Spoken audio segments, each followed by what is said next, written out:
അടുത്തതും ഒരു prove that question ആണ്. Prove that a parallelogram which is not a rectangle is not cyclic. ചതുരമല്ലാത്ത സാമാന്ത്രികങ്ങൾ ഒന്നും ചക്രീയമല്ലെന്ന് തെളിയിക്കുക. അതായത് ചതുരം എന്ന് പറഞ്ഞാൽ 90 ഡിഗ്രി ആണല്ലോ വരുന്നത്. അപ്പൊ 90 കൂട്ടുമ്പോൾ 180 കിട്ടും എതിർക്കോണുകളെ. ചതുരമല്ലാത്ത റെക്ടാംഗിൾ അല്ലാത്ത ഒരു പാരലോഗ്രാമും എന്തല്ല, സൈക്ലിക് അല്ല എന്നുള്ളത് പ്രൂവ് ചെയ്യണം. ഓക്കെ, അപ്പൊ ഞാനിവിടെ ഒരു പാരലോഗ്രാം ജസ്റ്റ് ഒന്ന് വരച്ചിട്ടുണ്ട്. ABCD എന്ന് പറഞ്ഞൊരു പാരലോഗ്രാം. കണ്ടാ അറിയാം നമുക്ക് റെക്ടാംഗിൾ അല്ല എന്നുള്ളത്, അല്ലെ? ചതുരം അല്ലല്ലോ, അല്ല.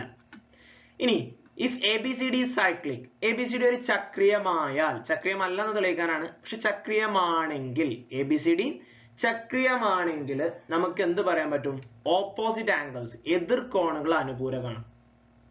ABCD cyclic, ABCD ചക്രീയമായാൽ എതിർകോണുകൾ അനുപൂരകമാണ്. Opposite angles are supplementary. ഈ എയും ഡിയും കൂട്ടുമ്പോൾ നമുക്ക് എന്ത് കിട്ടും? 180 കിട്ടും. ആംഗിൾ എയും ആംഗിൾ ഡിയും കൂട്ടുമ്പോൾ എത്ര കിട്ടും? 180 കിട്ടും. പക്ഷേ but for A parallelogram opposite angles R equal. Parallelogram അഥവാ സാമാന്ത്രികത്തിന്റെ, ഇത് സാമാന്ത്രികം എന്ന് പറഞ്ഞിട്ടുണ്ടല്ലോ അല്ലെ? പ്രൂവ് ദാറ്റ് പാരലോഗ്രാം, സാമാന്ത്രികങ്ങളൊന്നും, അപ്പൊ ഇത് സാമാന്ത്രികമാണ്. എന്താണ്? പാരലോഗ്രാം ആണ്. പാരലോഗ്രാമിന്റെ എതിർകോണുകൾ എന്താണ്? ഈക്വൽ ആണ്. Opposite angles R equal. Parallelogram opposite angles R equal. അപ്പൊ എയും ഡിയും എന്താണ്? ഈക്വൽ ആണ്. പാരലോഗ്രാം ആണെന്നുണ്ടെങ്കിൽ എയും ഡിയും ഈക്വൽ ആണ്. Angle A equal to angle D. അപ്പൊ ഡിക്ക് പകരം നമുക്ക് എ കൊടുക്കാലോ. അപ്പൊ angle A plus angle A എന്താണ്? 180. അപ്പൊ 2 angle A equal to 180. That is A equal to 180/2. 180/2. 180/2 എത്രയാ? 90. അപ്പൊ ആംഗിൾ എ എന്ത് കിട്ടി? 90. ഒരു കോണ് 90 വന്നു കഴിഞ്ഞാൽ അത് എന്തായി? ചതുരായില്ലേ? ആയില്ലേ?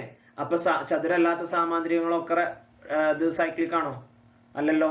ഇത് സൈക്ലിക് ആണെങ്കിൽ എന്തായിരിക്കും? ചതുരായിരിക്കും. ABCD is a rectangle. ABCD ഒരു ചതുരമാണ്.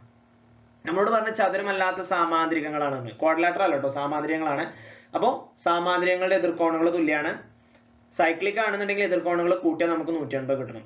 അപ്പൊ എയും ഡിയും കൂട്ടുമ്പോൾ നമ്മൾ ഇങ്ങനെ എടുത്തത്, ആംഗിൾ എയും ഡിയും കൂട്ടുമ്പോൾ 180 കിട്ടണം. Angle A plus angle D 180 ആണ് സൈക്ലിക് ക്വാഡ്രിലാറ്ററൽ ആയതുകൊണ്ട്.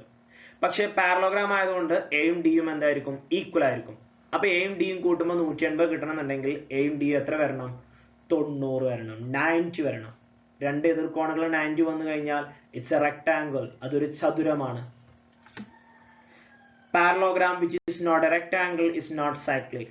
ചതുരമല്ലാത്ത സാമാന്ത്രികങ്ങളൊന്നും ചക്രീയമല്ല.